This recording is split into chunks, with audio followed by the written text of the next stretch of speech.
এই জাদুবিদ্যা সত্য এবং এখনকার অনেক ভণ্ড যে কবিরাজগুলো বের হয়েছে এরা জিনকে তাবে করে নিয়ে এই জিনদের মধ্য দিয়ে মানুষের মধ্যে জাদু ছড়িয়ে দিয়েছে এবং এর ফলশ্রুতিতে বহু পরিবার ধ্বংস হয়ে যাচ্ছে।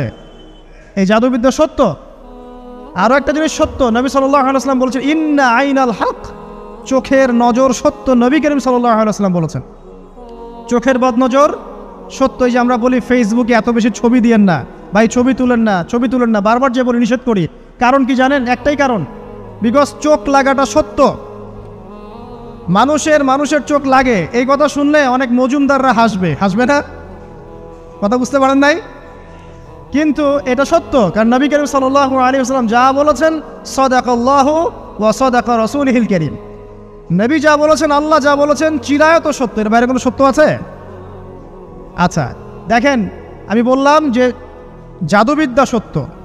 এই জাদুবিদ্যার চর্চা মানুষ করে, এখনও করে, এবং এই জাদু দিয়ে মানুষের ক্ষতি করার জন্য জিনের প্রয়োজন হয়, দুষ্ট জিন। এই জিনগুলোকে মানুষ তাবে করে মানুষের ক্ষতি করার চেষ্টা করে। দেখবেন এখন গ্রামে গঞ্জে শহরে সব জায়গায় ছড়িয়ে পড়েছে না? দেখবেন, খুব সতর্ক থাকবেন। আমি পরে সলিউশন বলছি আপনাদেরকে।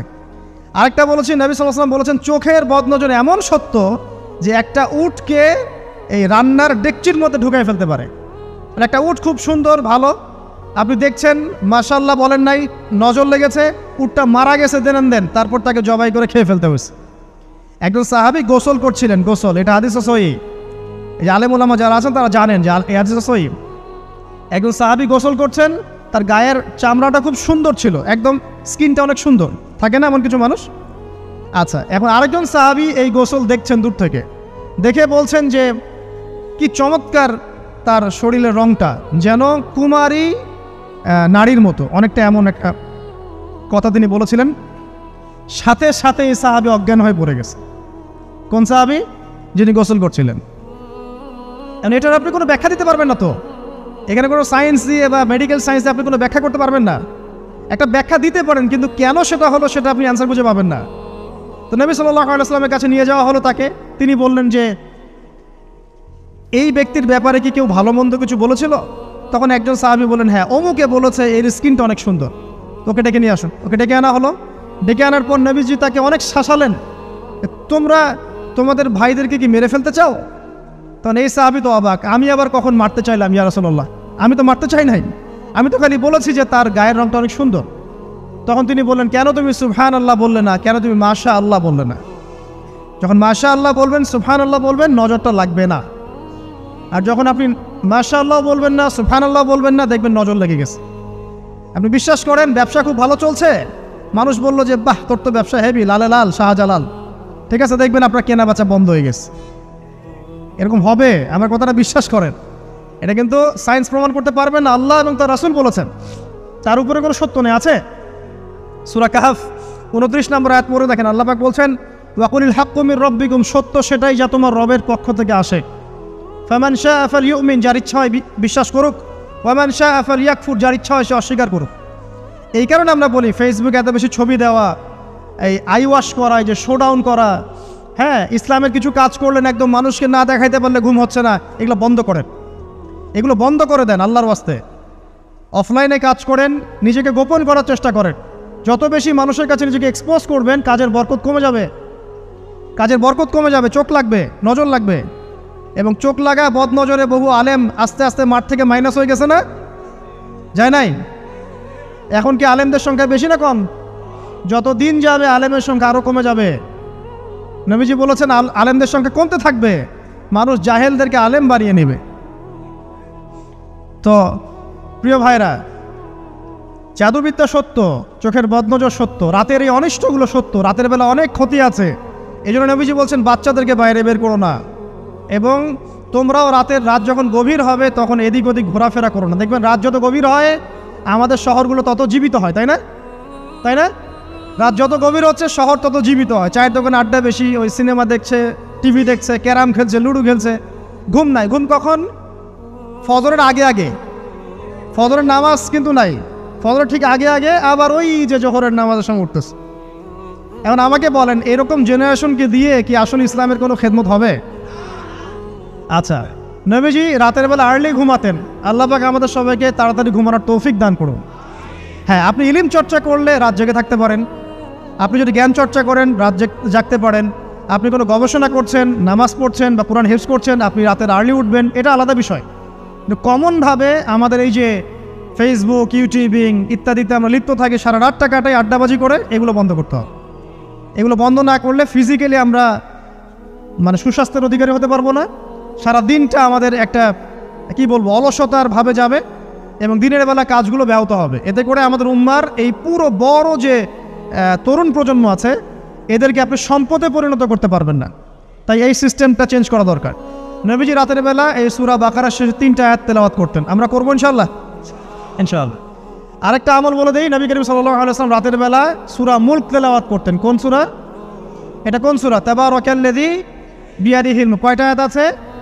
30টা আয়াত আছে। নবীজি বলেছেন সাল্লাল্লাহু আলাইহি ওয়াসাল্লাম যে এই সূরা আপনাকে কবরের আযাব থেকে বাঁচাবে ইনশাআল্লাহ। কবরের আযাব থেকে তো ভাই বাঁচা খুব সহজ নাকি? আমাদের মধ্যে এমন কেউ নাই, শোনেন, আমাদের মধ্যে এমন কেউ নাই আলেম জালেম মুফতি মুহাদ্দিস রাজনৈতিক নেতা পলিটিশিয়ান বিরোধী দল জাতি তারপরে যে সরকার দল যে আছে না কেন, কবরের শাস্তি ফেস করবেন এমন একটা মানুষ নাই,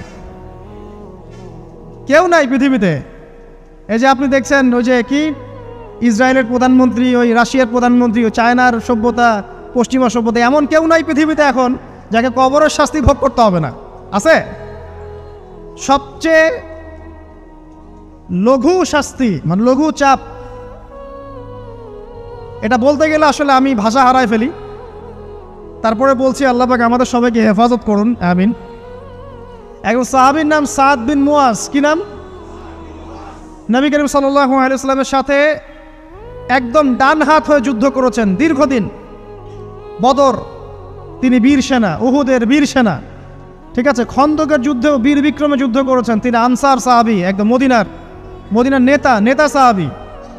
সব সাহাবী কিন্তু একরকম নন, কেউ ছিলেন নেতৃস্থানীয় সাহাবী, তিনি ছিলেন একজন নেতৃস্থানীয় সাহাবী, ঠিক আছে। সাদ বিন মুয়াজ নবী করিম সাল্লাল্লাহু আলাইহি ওয়াসাল্লাম এত ভালোবাসতেন তাকে, এত ভালোবাসতেন যে তাকে নিজের মনে করতেন যে সাদ বিন মুয়াজ আনসাররা আমার নিজের। চারটাখানি কথা।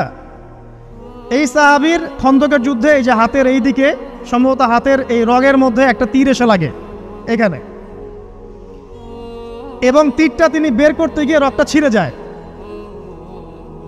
এরপর ফিনকি দিয়ে রক্ত বের হওয়া শুরু হয়।